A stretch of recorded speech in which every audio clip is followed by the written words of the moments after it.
Hello everyone, welcome back to our channel Bioverse the universe of biology. और आज हम बात करने वाले हैं विटेलोजेनेसिस के बारे में।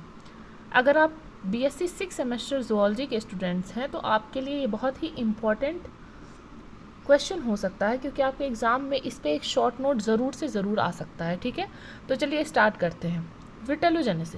विटेलोजेनेसिस क्या है? It is the process of production and accumulation of योग इन अ डेवलपिंग oocyte। ठीक है, वो प्रोसेस जिसमें कि oocyte के अंदर क्या होता है, पहले तो प्रोडक्शन होता है योग का और फिर एक्यूमुलेशन होता है योग का, उसी प्रोसेस को कहते हैं विटेलोजेनेसिस। ठीक है, the yolk is formed in the ovary but the balance of process starts occur in the oviduct। ठीक है, तो मतलब जो ओवरी है वहाँ पर योग की फॉर्मेशन स्टार्ट होती है, लेकिन जो प्रोसेस है वो सबसे पहले कहाँ शुरू होती है? ओविडक्ट, यानी कि फैलोपियन ट्यूब में ही स्टार्ट हो जाती है। योग क्या होता है? सबसे पहले तो अब आपको ये जानना पड़ेगा कि जो एक्यूमुलेट हो रहा है, जो प्रोड्यूस हो रहा है, वो है क्या।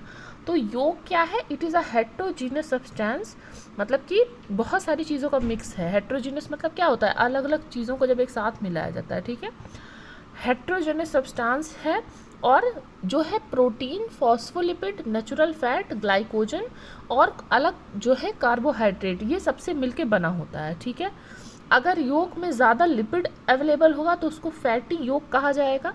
फैटी योग क्या होता है? ज़्यादा मतलब एग में रेप्टाइल के और बर्ड्स के होता है, जबकि जो प्रोटीनेशियस योग होता है वो किसके होता है? वो इनवर्टिब्रेट्स के और लोअर कॉर्डेट के एग में होता है। तो जैसे हमारे पास दो कैटेगरी हो गई कि अगर रेप्टाइल का और बर्ड का एग है तो उसमें योग कैसा होगा? फैटी होगा। ठीक है, और यही अगर लोअर जो है कॉर्डेटा के हैं या फिर इनवर्टिब्रेट्स के हैं या लोअर कॉर्डेटा के हैं, तो उनके जो एग्स होंगे वो कैसे होंगे? वो प्रोटीन रिच होंगे। ठीक है, नेक्स्ट है, 2 टाइप्स ऑफ योग पाए जाते हैं। पहला तो ग्रैनुलर योग होता है और दूसरा योग प्लेटलेट्स होते हैं। तो ग्रैनुलर योग में क्या होता है? इसमें जो प्रोटीन है किसके फॉर्म में प्रेजेंट होता है? ग्रेनुल्स के फॉर्म में प्रेजेंट होता है, मतलब ऐसे छोटे छोटे दानों के फॉर्म में प्रेजेंट होता है। ठीक है, in the cytoplasm of oocyte of investor and lower chordate. ठीक है, इन्वर्टिब्रेट्स और लोअर कॉर्डेट में इस तरह का पाया जाएगा। और प्लेटलेट्स क्या होते हैं? प्लेटलेट्स में क्या होता है? जो योग है वो लार्ज ग्रेनुअल्स के फॉर्म में प्रेजेंट होता है, लार्ज ग्रेनुअल्स के फॉर्म में, जिसको योग प्लेटलेट्स कहते हैं। तो उसे ही हम क्या कहेंगे? योग प्लेटलेट्स। तो 2 तरह के यहाँ पे योग भी हो गए। अब देखिए, योग प्लेटलेट्स जो है 2 तरह के सब्सटेंस को कंटेन करते हैं, मतलब वो जो प्रोटीनेशियस सब्सटेंस कंटेन करते हैं वो 2 तरह के होते हैं। एक होता है फॉस्फाइटिन, दूसरा होता है लाइपोविटेलिन। ठीक है, मैं आपको ये जो नोट्स दे रही हूँ, आप चाहें तो इसे as it is short note में लिख सकते हैं, आपको बहुत अच्छे मार्क्स मिलेंगे। और आप डायग्राम ऐड कर सकते हैं। ठीक है, डायग्राम में मैं आपको नीचे बताती हूँ अभी। Phosphatin is highly phosphorylated protein with 8.4 phosphorus, whereas lipovitelin is a combination of protein and lipid with 17.5% lipid content। ठीक है, तो इन दोनों के बारे में बताया गया है। अब जो योग का प्लेटलेट्स है उसमें 2 molecule of phosphatin are associated with 1 molecule of phosphatin are arranged in a crystalline lattice। ठीक है, मतलब 2 molecule of phosphatin का रहेगा और 1 molecule लाइपोविटेलिन का रहेगा, दोनों मिलके क्रिस्टलाइन लैटिस बनाएंगे, मतलब क्रिस्टलाइन स्ट्रक्चर जैसा बनाएंगे। अब योग कैसे फॉर्म होता है उस प्रोसेस को देखते हैं। In an oocyte, yolk is synthesized in yolk nucleus which is lying adjacent to nucleus of oocyte। ठीक है, तो जैसे oocyte है उसका एक न्यूक्लियस है, अब उसके साथ साथ में एक योग बनाने वाला न्यूक्लियस भी प्रेजेंट रहेगा। It consist of clouds of mitochondria and convert soluble phosvitin yolk into insoluble योग प्लेटलेट्स। ठीक है, तो जो फॉस्फाइटिन जब तक अकेला रहेगा तब तक वो सॉल्युबल रहेगा, लेकिन जैसे वो लाइपोविटेलिन के साथ मिलकर स्ट्रक्चर बनाएगा क्रिस्टलाइन, वैसे ही वो क्या हो जाएगा? इनसॉल्युबल योग प्लेटलेट।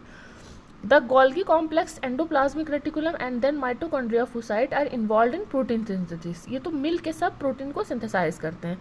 देखिए हमारे पास यहाँ पर क्या है? एक oocyte ऑफ स्पाइरोबिस है जो कि योग न्यूक्लियस और माइक्रोविलाई दोनों को दिखा रहा है। तो आप देख सकते हैं यहाँ पे, ये देखिए यहाँ पे ये जो वाला जो पोर्शन है यहाँ पर लिपिड योग बनना स्टार्ट हो गया है, और यहाँ पर आप जो है जैसे ये हमारा मेन न्यूक्लियस है, अब देखिए इसके पास ये छोटा सा न्यूक्लियस है, योग न्यूक्लियस। ठीक है, और ये क्या कर रहा है? ये देखिए लिपिड योग का फॉर्मेशन कर रहा है। नेक्स्ट देखते हैं विटेलोजेनेसिस। दो तरह के होते हैं। तो अभी तक हमने देख लिया कि विटेलोजेनेसिस क्या होता है, फिर देख लिया योग क्या होता है, योग कितने प्रकार का होता है, योग के अंदर जो प्रोटीन वाली सब्सटेंस पाई जाती है वो कितने प्रकार की होती है, और अब हम देखेंगे कि विटेलोजेनेसिस जो खुद में एक प्रोसेस है वो कितने प्रकार का होता है। तो यहाँ पे दो तरीके का प्रोसेस हो सकता है, या तो ऑटोसिंथेसिस होगा या तो हेट्रोसिंथेसिस होगा, ठीक है। तो ऑटोसिंथेसिस में क्या होगा, इन दिस टाइप योग formation occur within the oocyte. By this process the growing oocyte has many elongated mitochondria, ribosome and dense annuli. तो यहाँ पर देखिए oocyte के अंदर ही हो रहा है, ठीक है। और transfer of material from nucleus to cytoplasm. तो एनुलाई क्या करता है, इसका नाम याद रखिएगा, क्या करता है, न्यूक्लियस से जो मटेरियल है वो साइटोप्लाज्म में ट्रांसफर करता है। और बाद में क्या होता है, जो आउटर मेम्ब्रेन में प्रेजेंट होते हैं स्ट्रक्चर्स माइक्रोविलाई जो हैं, ये पिनोसाइटोसिस करते हैं। जो पिनोसाइटोटिक वेजाइकल्स होते हैं ये आउटर सरफेस की तरफ, मतलब आउटर सरफेस से दूर होते जाते हैं और रफ एंडोप्लाज्मिक रेटिकुलम के पास जाते हैं, जिससे कि योग फॉर्म होता है, ठीक है। तो यहाँ पर बाहर का कोई भी इन्वॉल्वमेंट नहीं है, जो भी हो रहा है वो साइट के अंदर हो रहा है। अब हेट्रोसिंथेसिस में क्या होता है, in this raw material of yolk are formed outside the oocyte। मतलब कि जैसे इनवर्टिब्रेट जो है, इनवर्टिब्रेट में और इंसेक्ट में होता है कि जो योग बनाने की जो सामग्री है वो बाहर बन रही है oocyte से, ठीक है। Yolk is synthesized in the other part of the body of the female. In insect, yolk is synthesized in the fab bodies liver, ovary and midgets. यहाँ पर जो है yolk synthesize हो रहा है। और invertebrate में क्या होता है, yolk is synthesized in the liver। तो ये important point है कि देखिए insect में yolk कहाँ पे बन रहा है, liver, ovary, midgets यहाँ पे बन रहा है। और vertebrates में क्या हो रहा है, liver में बन रहा है, ठीक है, invertebrates में, ठीक है।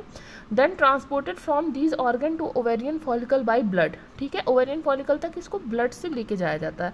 तो यहाँ देखिए बाहर से कहीं सिंथेसिस हो रहा है, इसलिए हेट्रोसिंथेसिस नाम है। The oocyte called yolk from these yolk cells by micropinocytosis with the help of receptor coated endocytotic vesicle। तो इस तरीके से वो फिर ओवेरियन फॉलिकल में इनकॉर्पोरेट होता है, ठीक है। तो ये था हमारा विटेलोजेनेसिस का एक शॉर्ट नोट, जो कि आपके एग्जाम में ज़रूर पूछा जाता है, ठीक है। तो और आप ये डायग्राम भी ऐड कर लीजिएगा, मैं थोड़ा सा यहाँ पे पॉज करती हूँ जिससे आप इसकी अच्छे से फ़ोटो ले सकें, ठीक है। तो ये था हमारा शॉर्ट लेक्चर ऑन विटेलोजेनेसिस, और मैं ऐसे ही कुछ इंपॉर्टेंट टॉपिक्स पे अभी आपको वीडियो देने वाली हूँ, तो आप चैनल के साथ बने रहिएगा। और जो भी आपको डाउट हो कमेंट सेक्शन में पूछिए, और इसके नोट्स के लिए आप टेलीग्राम चैनल को ज्वाइन करिए। तब तक के लिए पढ़ते रहिए, बढ़ते रहिए। All the best for your exams. Keep learning, keep growing. Thank you.